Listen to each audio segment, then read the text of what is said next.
My name is Jennifer Bumba, and I have had friends asking me about the masks that I have been making for the past few days for nursing homes and friends. And I've been making them on the sewing machine. And I have a lot of friends who don't have sewing machines. They have asked me how to make them without a machine. So today, I'm going to show you how to make one without any fancy tools. I will say, when you cut your fabric, it is really nice to be able to cut using a see-through ruler and a cutting tool. But I know you all don't have that, so we're not going to use that today. The instructions will be in the comments section of the video, but basically what you want to do is you want to cut a piece of felt and a piece of closely woven cotton. These two pieces together will create the mask.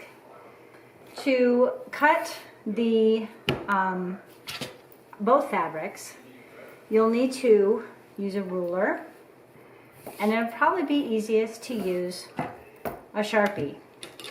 Even though the Sharpie is going to mark the fabric, it's not going to be seen. So I'm just using a standard run-of-the-mill ruler, and we want to cut a 9 by 6 inch square. So we can mark 9 here, 9 here, and then, oh my gosh, I almost hit it perfectly. 6 here, and there's your 9 line, and 6 here, and then, yep, that's 9 as well. If you have any kind of an instrument like a T-square or something to help you get a nice square edge, that always helps. But you can do it with a Sharpie and a ruler. So then you take the good fabric scissors and you cut on your line.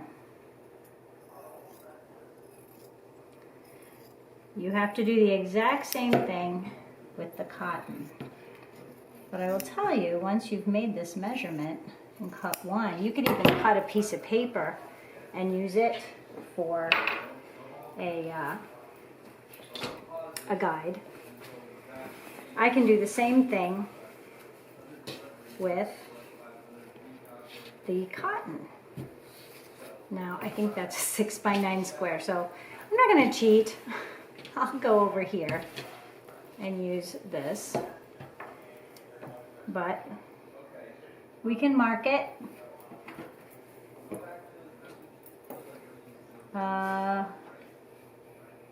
here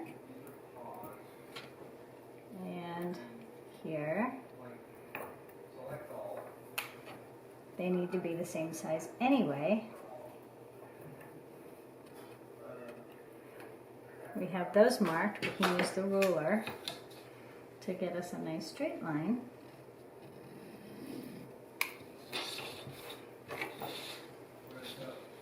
And a straight line.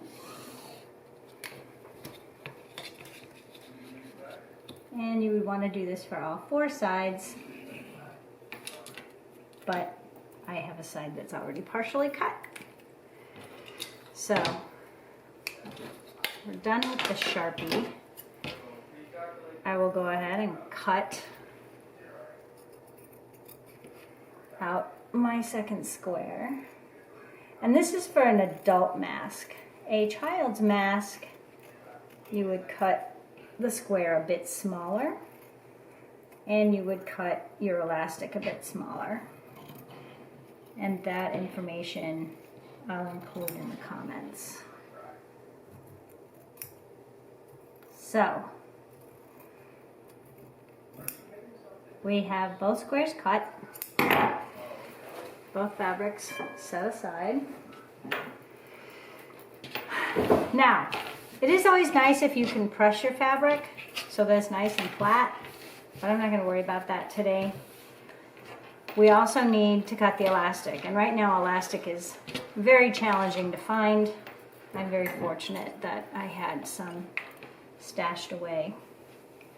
You want to cut 7 inches, although I go a little bit bigger than 7 just to give myself a little bit of playing room. So you want to cut 2. And then, so you want the fabric to be right sides together because we're going to turn it inside out eventually. And we're going to peel this side back and we're going to put one piece of our elastic there in the corner. Close it down so you can, I don't know if you can see that, but you've got the cotton, the elastic, and the flannel. And we're going to pin it in place.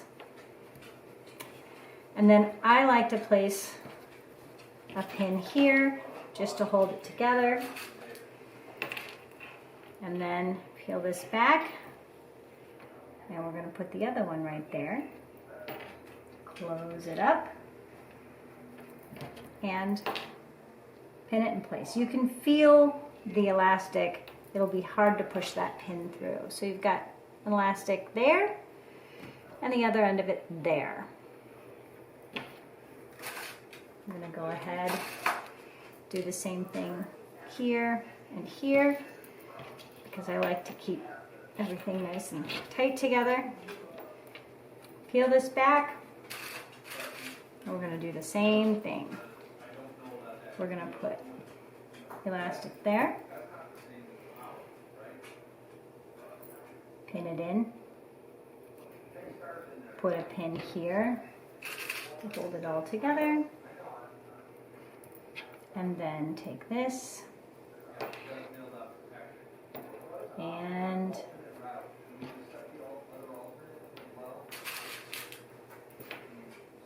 pin that puppy in. So you have the elastic in that corner and the elastic in that corner. Now you need a needle and thread. I would take thread, I don't know, about that long maybe? What is that? A little over 2 feet.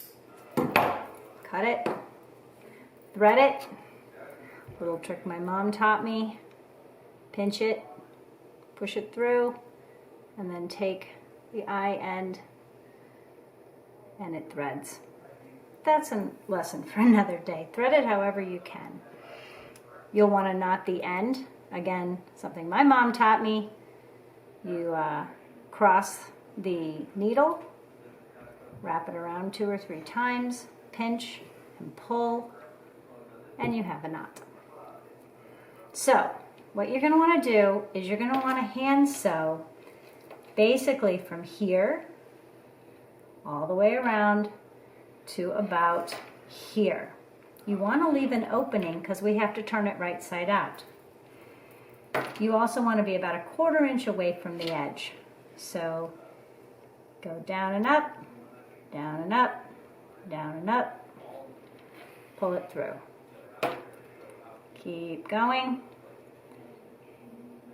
Now, when you get to a corner where the elastic is, which I will be to in just a moment, and you see my stitches aren't perfect, it's fine. I tend to, okay, first of all, it's a little harder to push through, so you know you're at the elastic. I tend to go up and down on the elastic a few times, just to make sure, whoops, I can take that out, just to make sure that that elastic is really caught in there. You can even like do maybe a little X or something, but really give it 2 or 3 good solid stitches before you move on to the next side, which again, you do the same thing, down and up, pull through. Now I'm going to stop on this one and show you, so you don't have to watch me sew all the way around. I've already done one. Basically, I started here. I'm sorry, it's a light tan thread, so it's hard to see. But I started here, and I sewed all the way around, reinforcing at the corners, hand sewing, and I stopped about there. So I've left an opening about that big between my stitching. Next thing we're going to do, and let's see, you want to know how big that is? About 2 inches. Next thing we're going to do is we're going to turn it inside or right side out. So hopefully the bigger your hole, the easier it is to pull it through. But you don't want it too big because we are going to have to stitch that down. So now I'm going to make sure those are tugged in there tight. Tug them. This is the back side. This is the front side, although these are so pretty, either one can be used. This is your little opening, and you see how it naturally just folds down? So you'll want to pin that, just to hold it closed. Now, what I like to do, pull out a few pins here. I like to find the center on the right side, the center on the left side. I also, because this is kind of poofy, I like to do a few pins to hold it down. This is a good time to press it if you want to press it to make sure your seams are really nice and tight. So my pins here and here are just to hold it down. If I was pressing it, I wouldn't have to do that. These pins are to tell me where roughly the center is, because the next step is to pleat 3 sides. And what I tend to do is I just pinch a little and pull it down. So you've got a pleat that is about a little under, maybe 3/4 of an inch. And there's the pleat part. I pleat the top on either side so they're roughly even.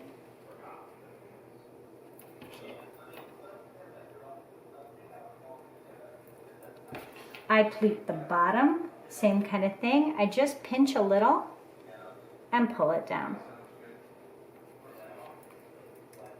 And you know, you might want to play around with this a little bit till you get a pleat you like. I know there are directions, places where they have everything marked out absolutely perfectly, but honestly, if your pleats are similar and they line up, I think you're all good.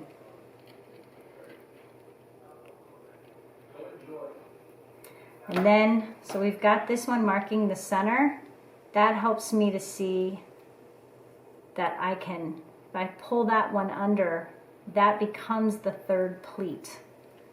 And it's kind of on the line. And then I can use that pin to pin it. Same thing on this side. Pinch and pull down, and then pin it. So now you have everything pinned. Back to my needle and thread. I'm going to take that off, re-knot it, reuse it. And same thing. Let's start with the open. That's the opening side. Now you can do one of 2 choices here. You can go up and down like we did on the inside, or you can do a whip stitch. A whip stitch might actually be a little more sturdy. And basically, you're whipping it in like a giant twist, where you just keep wrapping it around and around. So you just go that way, and whatever way you choose to go, keep going that way. So we would whip it around and around.